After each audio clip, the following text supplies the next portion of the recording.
Y conocer el clima de hace muchos años sin tener registros de ello es complicado, pero ahora hay una ciencia que lo estudia y es la ciencia de la que vamos a hablar. Muy buenas tardes, Ana Moreno. Hola, buenas tardes. Una ciencia que nos vas a explicar acompañada, como veo, porque cuéntanos qué material tenemos aquí.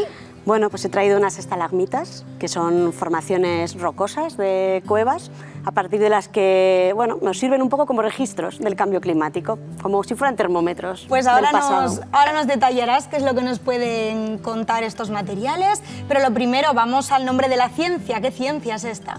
Hablamos de paleoclimatología, que es la disciplina científica que estudia los cambios climáticos del pasado y los estudia a escalas temporales y espaciales muy distintas.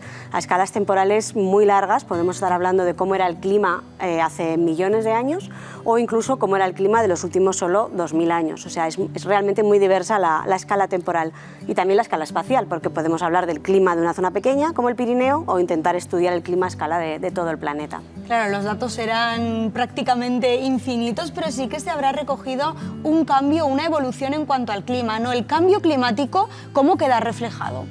Bueno, nosotros hay que tener en cuenta lo que decías, que no hay realmente registros, no hay datos, no hay estaciones meteorológicas en el pasado, entonces tenemos que medir indicadores indirectos, tenemos que acudir a lo que llamamos nosotros proxies, que son nuestros termómetros del pasado, y esos indicadores pues, pueden encontrarse en sedimentos de lagos, en el barro que se acumula en el fondo de los lagos, sedimentos marinos, en sondeos de hielo, en las cuevas con las estalagmitas, en diversos archivos geológicos que mirando una serie de indicadores, que puede ser desde el tipo de minerales, los organismos que vivían en ese momento, el polen que se ha acumulado de la vegetación del entorno, o sea, una serie de indicadores que de una manera indirecta nos van a hablar de cómo era el clima cuando se estaban acumulando. ¿Y nos pueden hablar también de las causas que han originado toda esa evolución? Eso es, en paleoclimatología interesa tanto el registro de estos cambios como entender los mecanismos que los han causado, ¿no? Y depende mucho de a qué escala estamos hablando, pero puede haber desde impacto de un meteorito, como pasó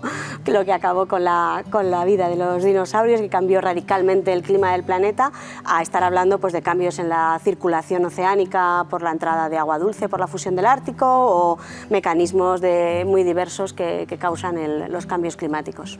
¿Y esto incluso puede tener su incidencia en cuanto a los modelos predictivos del futuro? Gracias a todo esto que se investiga, a toda esta evolución, ¿se puede mejorar esos modelos?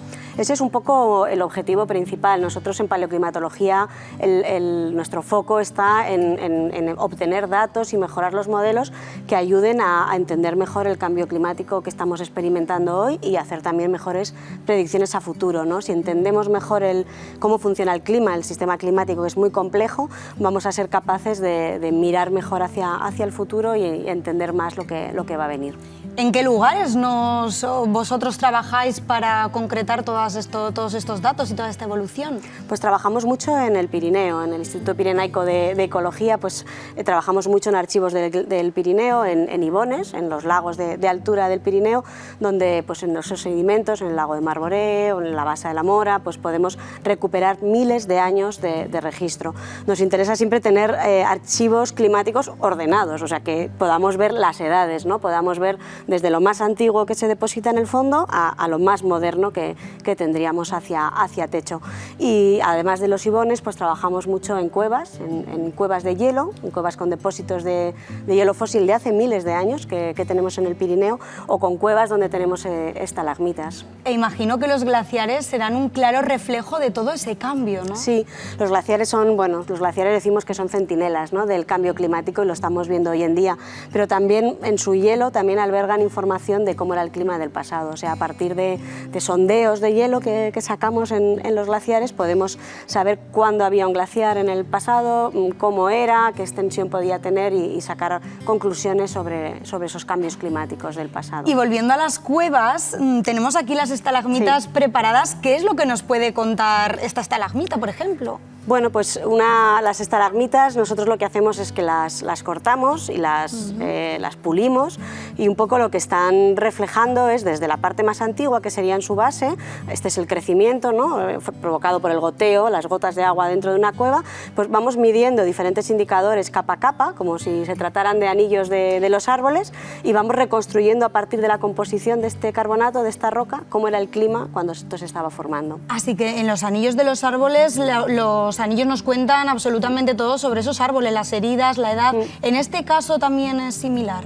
Sí, nos pueden contar, por ejemplo, podemos ver momentos en los que hay una interrupción del crecimiento de esta estalagmita, nos puede hablar de un periodo seco, en el momento en el que deja de haber goteo en esa cueva, se produce una interrupción de este crecimiento, con lo cual nos da una idea del clima de ese momento. A ver si la miramos de cerca, porque aquí, por ejemplo, vemos unas líneas más oscuras. Sí, esta reflejaría esto que estamos comentando, este momento de hiato, ¿no?, de interrupción de la formación del carbonato, y necesitaríamos saber cuándo ocurrió, hacer aquí una datación con un método que tenemos de datación, otra datación después y ver en qué momento tuvimos un periodo seco. Vamos, me ha alucinado esto, porque además es muy visual. Vamos a levantar la otra estalagmita, no sé si nos puede contar algo diferente. Pues mira, esta es de Chile, la primera era de la cueva de Seso, en Boltaña, y esta estalagmita es de una cueva de Chile, es un carbonato como más puro, más blanco, pero nos llama la atención estas líneas más oscuras, más negras.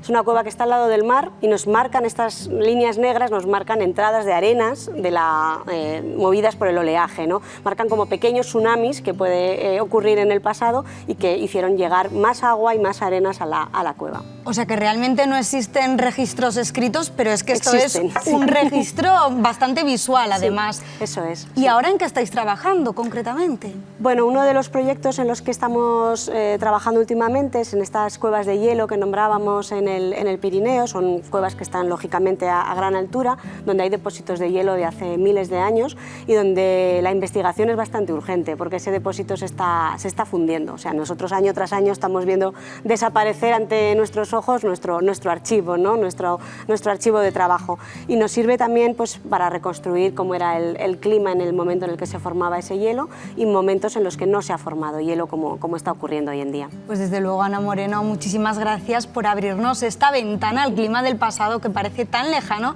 y que sin embargo nos lo has traído de forma tan visual. Muchas gracias. Gracias a vosotros.